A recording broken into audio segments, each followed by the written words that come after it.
One of the most frequent questions that I get concerns chemotherapy. It usually starts out something like, my friend is on chemotherapy for breast cancer, et cetera, how much Kangen water should she drink?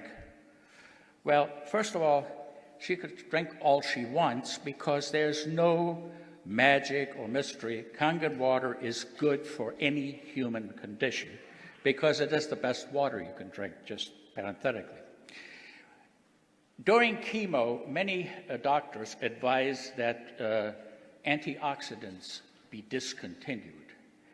Well, it turns out that there's a total myth, and that is completely wrong. The antioxidants do not adversely affect chemotherapy, and it is absolutely shown by a number of studies that no harmful effects occur if you're on chemo and if you are taking antioxidants, whether that be in the form of Kangen water or any other antioxidants. The NIH did 3 separate focus groups on compliance with doctors' orders, and they found that in study groups where people were asked to discontinue their antioxidants, whether they be in the form of pills or whatever nutritional supplements, only 20% complied. So it's a total waste of time to ask them to do it in the first place.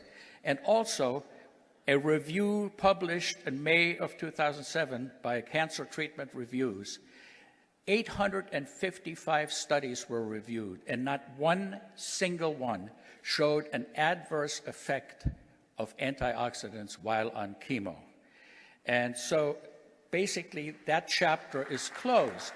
If prospective clients and so on ask you about that, you can say unequivocally antioxidants are good whether you're on chemo or not.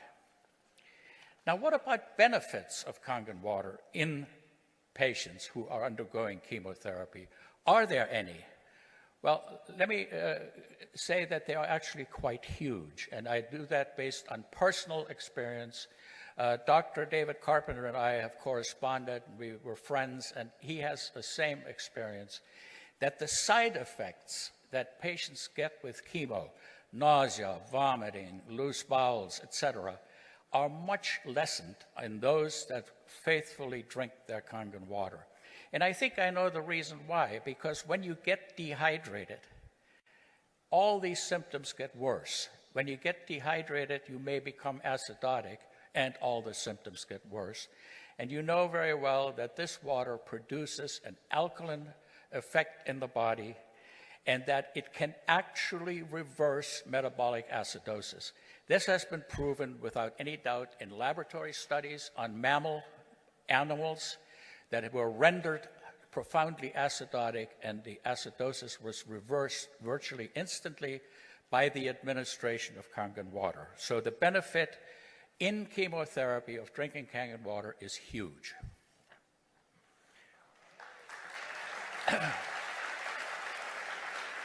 Now, what about radiation therapy? It is being used widely throughout the country for certain types of breast cancer. It's used for other different tumors, and of course, it produces side effects, and the side effects are usually burns.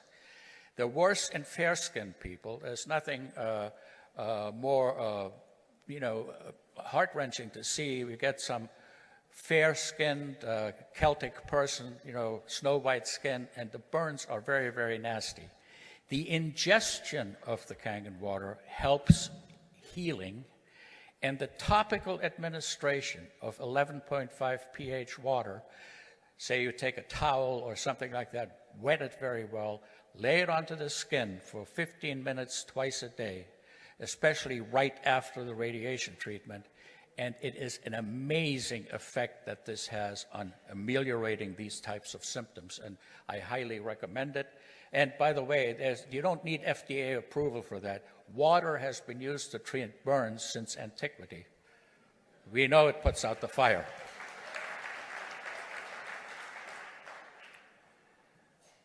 Another question. I have a prospect who has cancer. Will the water help? Well, first of all, there is no scientific data that we can quote that the water would cure cancer. You might recall that Dr. Otto Warburg is frequently quoted as stating that cancer cannot exist in an alkaline environment. Unfortunately, that is the most gross misquote, because he never said that.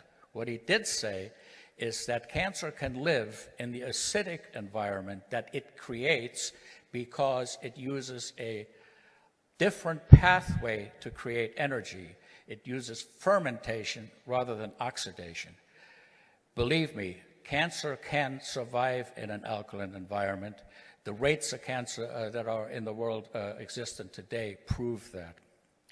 However, because the product promotes wellness, because the product gives us good hydration, and good hydration makes people feel better, people with cancer should drink all they possibly can because it will make them feel better about themselves and also improve their sense of well-being, which is, as far as I'm concerned, the best thing that you can do when you have a miserable disease. Now, what about kidney patients? That's the third or fourth most commonly asked question, because for unclear reasons, there is a warning on the brochure that comes with every machine about troubled kidneys. You shouldn't drink the water. Well, actually, there's absolutely no reason why, and I mean that sincerely, there's no human condition in which the water is contraindicated. In cases of severe kidney disease, there are some precautions that must be followed, and they make perfect sense. As the kidney function deteriorates, the amount of urine that can be made every day may be limited. So if you drink 5 liters of water and can only make 1 liter of urine, you're going to have trouble. It's going to back up into your lungs, you're going to be in failure, and so on. So doctors routinely put these patients on fluid restriction. It's not water restriction, it's fluid restriction of any kind. So if you're allowed to drink 3 liters, you can drink 3 liters of Kangen water, but you can't exceed that. And I think that's the most important take-home message. As a matter of fact, I have at least 3 patients who were on dialysis and hated it so bad they were willing not to be on it at all and take that risk. I introduced them to the water, and they're feeling perfectly fine. A couple of them are now 2 years and still going strong.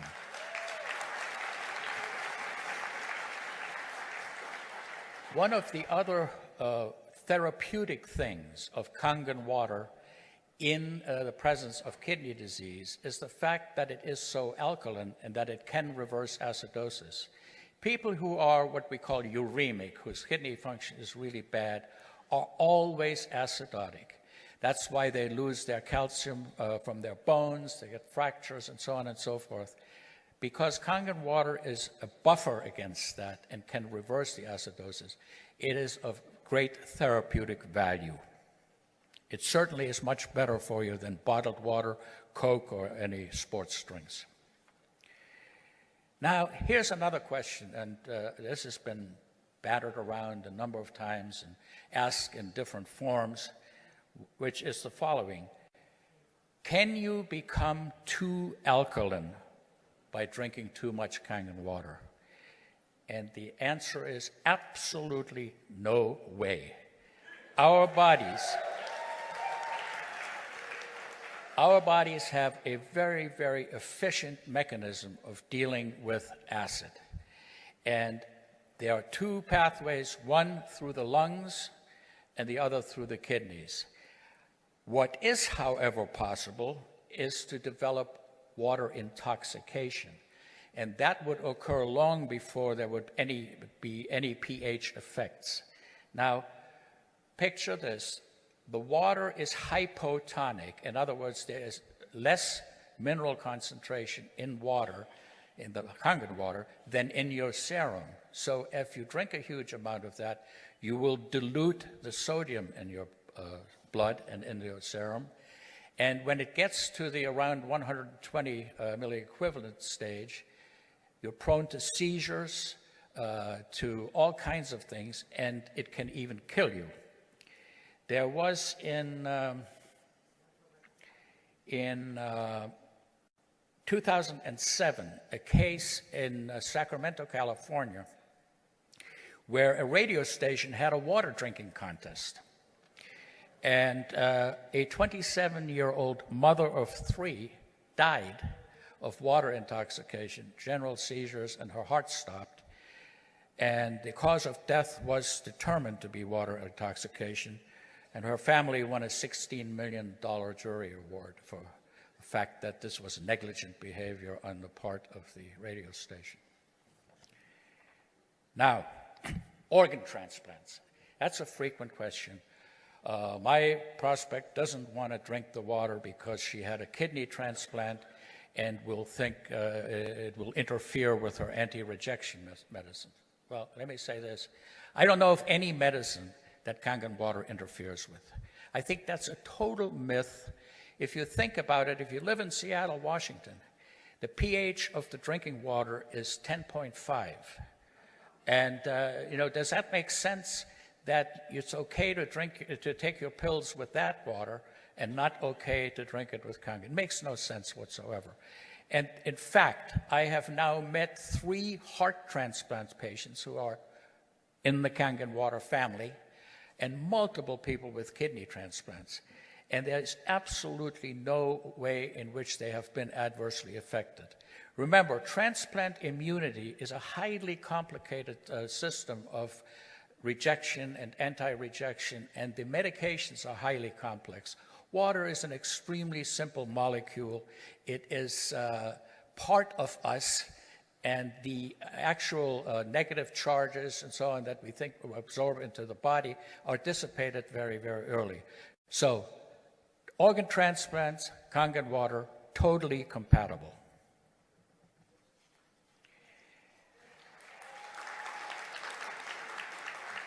This particular question comes up kind of frequently, and it's been a little bit difficult for me to address. It usually goes something like that. My friend has come home from the hospital, and they told him or her they have 3 months to live with a terminal disease.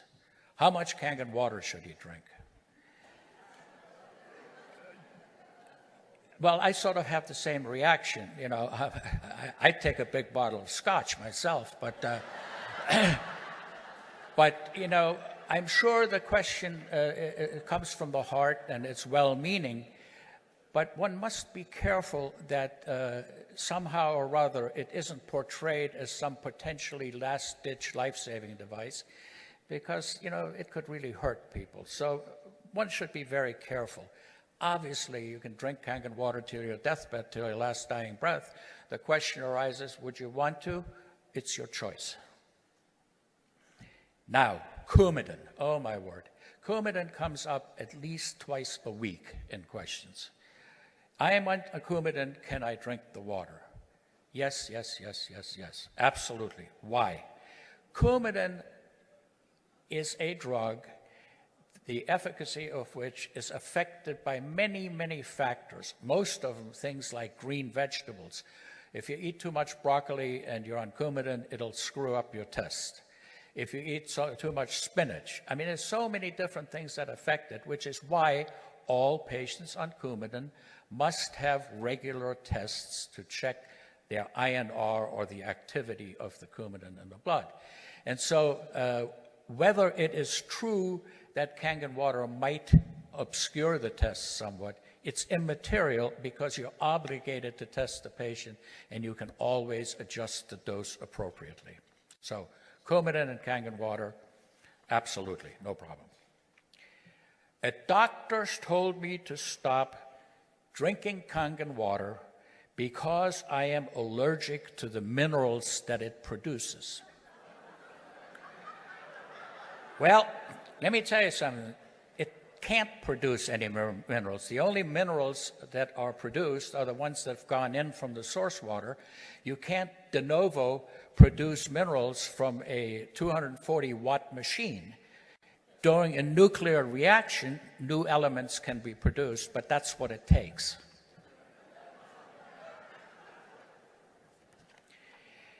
This one is really cool. I have been told that ionized water can cause minerals in the blood to form crystals, which can be very bad. The answer is yes, that is very bad. However, crystallization of any type in any system, whether it be in water or in some other fluid, requires a supersaturated solution. 5 pounds of sugar in a glass of water, that's a supersaturated solution. You can grow crystals on a string and it'll crystallize, but not in human blood. The only case of human crystallization I've ever heard about was in the Bible, where Lot's wife looked back at Sodom and Gomorrah and turned into a pillar of salt.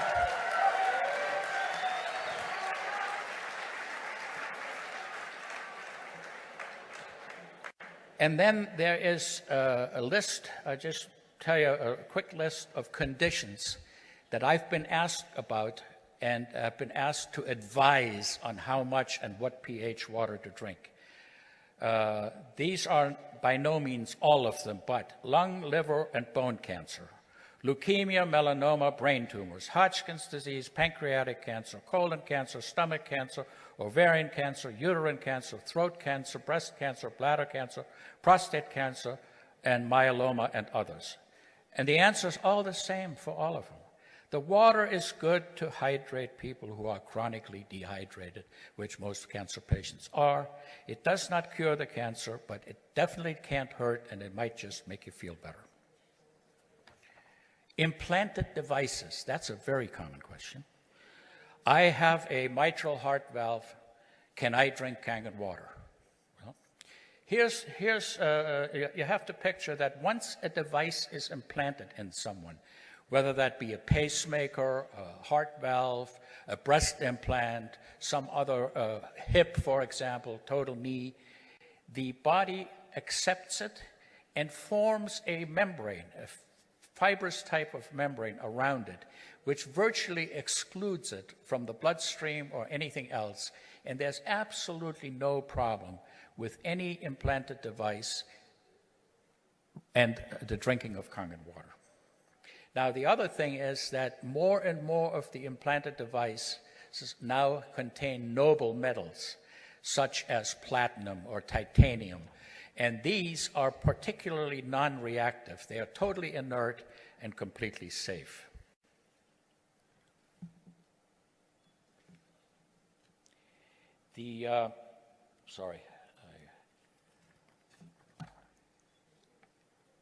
Returning a machine, ploys that are employed to return a machine and get the money back, like, a year after you bought it, that's a little late for buyer's remorse. If you return it within 30 days, no questions are asked, and that's the end of it, you get your money back. Unfortunately, people will make up reasons that are not just unbelievable, but they also threaten, or they're threatening the company with legal action and with reports to the FTC and the FDA and all kinds of things. And there's always some doctor quoted that told them to do this because it's making them sick. Now, some of the conditions that I've been told were the result of the drinking of the water are hives, rashes, acne, sour stomach, diarrhea, all kinds of stuff. The interesting thing is none of these people had any problem when they were given the water for free, and all of a sudden, it's buyer's remorse and so on. Heart palpitations is a very common thing. I get heart palpitations when I drink Kangen water.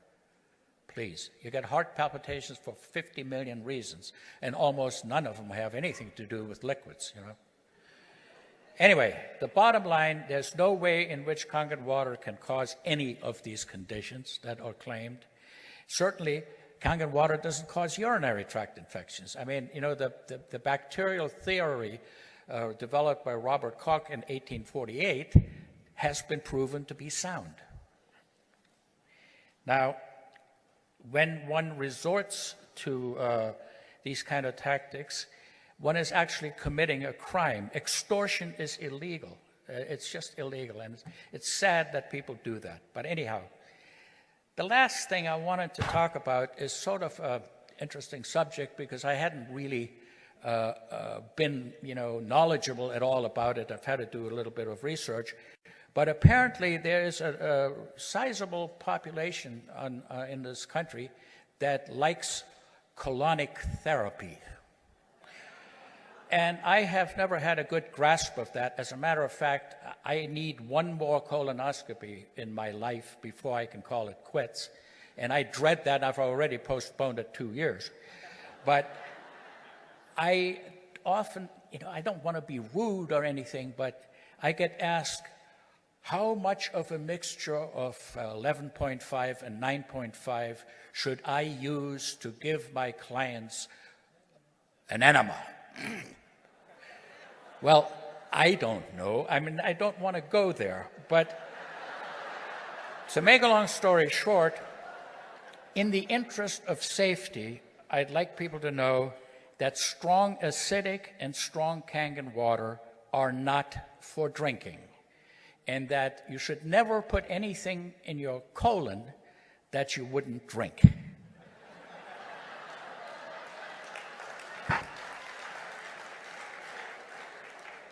So, my other role, I think, as medical advisor, is to advise the company on perhaps how we can get closer and closer to some real valid approval by regulatory agencies. And to that extent, I think what we need to do, and some of it is being done, some is not yet being done, the bottom line being cost, but the antioxidant capacity of the serum in people who drink Kangen water cannot be measured because of the nature of the tests. So, strictly speaking, we can't prove that you're drinking ORP 800 water and so on because we can't measure the effect in your blood. However, I've recently discovered a new test which shows promise, and hopefully I can get that done because that would establish a structure function claim.